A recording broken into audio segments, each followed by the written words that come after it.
Nëse po bën dikush shantazh këtu, ai është Tauland Balla. Zoti kryetar, kërkoj vëmendjen tuaj. Shikoni këtë foton, Tauland Balla ka nxjerr foton dhe ka shantazhuar duke i rrezikuar jetën drejtorit rajonal të Reutersit në Shqipëri. Këtë ka bërë Tauland Balla. Mbasi kryeministri i ka cilësuar nazist të rinj shqiptar dhe mbasi Tauland Balla sot i cilësoi iranian. Kjo është e rëndë dhe ky është shantazh, zoti kryetar. Po mirë, nuk e kuptoni çfarë po ndodh, nuk e kuptoni fare çfarë po ndodh? A nuk u vjen turp nga kultura e madhe politike e të rinjve shqiptar 10 ramira? A nuk e kuptoni që po u nxjerrin një ashloje komplet dhe refuzoni të flisni për ta këtu, edhe na kërkoni ne dhe na cilësoni ne shantazhues? A nuk e kuptoni këtë gjë? Është e pakrahasueshme edhe me 90-ën. Nuk i kapni dot ata. Nuk i kapni dot. Dhe e kuptoni që po të dilni në rrugë, jo thjesht në koshin e plerave, po të cilësoni si njerëzit më të urryer ndonjëherë.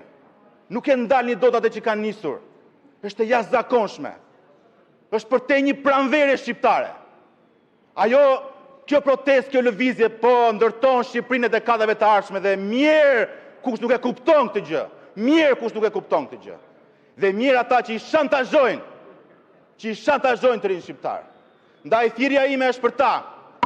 Dilni sot me kërkesën për dorëheqje, nesër më shumë, sepse kjo që po ndodh është e jashtëzakonshme. Zoti kryetar, nesër Edi Rama ka thirrur një anti-miting, vetëm pak qindra metra larg rinisë shqiptare me 10 ramira që janë në bulevardin Dëshmorët e Kombit. Kanë dalë mesazhet kërcënuese ndaj administratës të marrë pjesë. Për çfarë festoni ju? Për gjysmën e qeverisë të Burg? Për Belinda Ballukun? Për certifikatën e Çybjas? Për Veliajn? Për Ahmetajn? Për Beqajn? Për çfarë do festoni ju?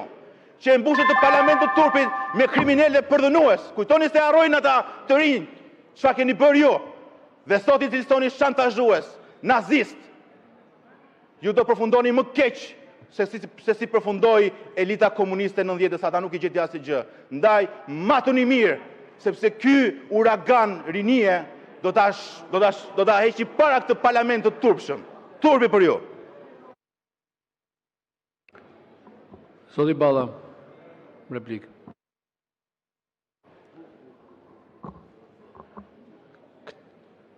Nuk e kam, pavarësisht se ma përmendi emrin Porta Borsa, do t'i përgjigjem mbajtësit të çantës, sepse mendoj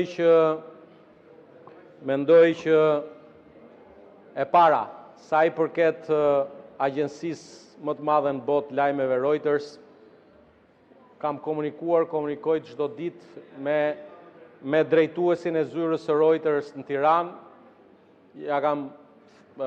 Më ka shkruar vetë, i kam shkruar, nuk kam në vlerësimin tim, e drejta e fjalës është një drejtë e pa kushtëzuar, në vlerësimin tim në rastin e fjalë, i kam thënë, spostoj e qik planin, ose mbaj një vënd, është gjë shumë e thjeshtë. Tani për mbajtësin e çantës, jo për çantën.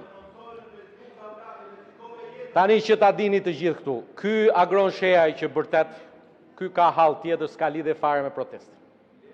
Ky s'ka lidhje fare me protestën. Halli i tij është djali i Xhaxhait Agim Shehaj, i cili është një ndër personat që ka manipuluar pronat atje, që është hetim. Ky bërtet për pronat e djalit Xhaxhait s'ka lidhje fare ky me s'ka. E di gjithë vlora se sa hektar toka Agim Shehaj. Unë të sfidoj, ikim tani të dy, dalim nga salla dhe shkojmë Vlorë dhe sqarojmë Vlorën për problemet që ke ti dhe Agim Shehaj. Ty, këta këtu, o agron, pusoti Porta Borsa, o agron. Këta këtu të besuan vetëm regjistrin e partisë, edhe atë u avodhe. Pa gjino, vetëm regjistrin e partisë. Ma ka thënë Luli, se tani do i tregojmë vërtetat. Kështu më tha Luli, ja besova ati se nuk e them dot se s'pa le etika parlamentare, edhe atë... Ta përfundoj, lutem. Ktheja regjistrin e antarëve të Partisë Demokratike. S'ka replikë me replikën tim, mësoj ti se u bëre 6 muaj këtu.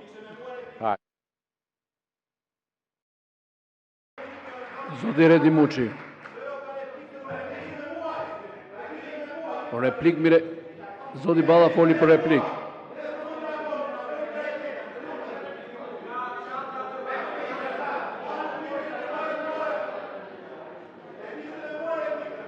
Ishte fjalë për replik pra.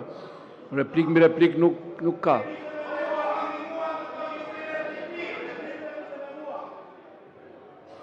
Oke, 2 minuta replik me qenë se ka qenë replika e Zotit Kapri. Atëherë, Taulant, qa të themu në Taulant, ti nuk e di, por familja ime, Taulant, jeton jashtë prej 91-shit. Ne nuk kemi lidhje fatkeqësisht, Taulant, fatkeqësisht, unë dhe familja ime dhe fisi im nuk ka marrë asnjë metër katror nga çfarë i takonte dhe ti je një shpifës ordiner. Po kjo nuk është një gjë e re se këtë e dinë gjithë dhe unë nuk kam ndërmend Taulant të merrem me këtë gjë. Por që ajo që duhet të kuptojmë, ju realisht injoroni faktet. Ore po ndodh një ndryshim i jashtëzakonshëm. Taulanti thoshte, mos u merrni me këtë, kur unë u aplasja në fytyrë protestat e qytetarëve në rjoll dhe këtu eshni të gjithë. Taulanti thoshte, lëreni këtë s'është i çmendur ky. Lëreni këtë thoshte Taulanti ishte i çmendur ky. Nuk isha i çmendur unë Taulant. Sillja këtu zërin e qytetarëve.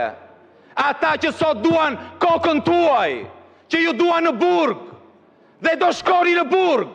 Nuk ju shpëton asgjë. As një shpifje, as një mashtrim, as një gënjeshtër, as një kërcënim. Do shkoni në burg, si Beliaj, si Ametaj, si Belinda Balluku, si Beqaj, edhe ti Taulant, do përfundosh në burg, këtu do jemi.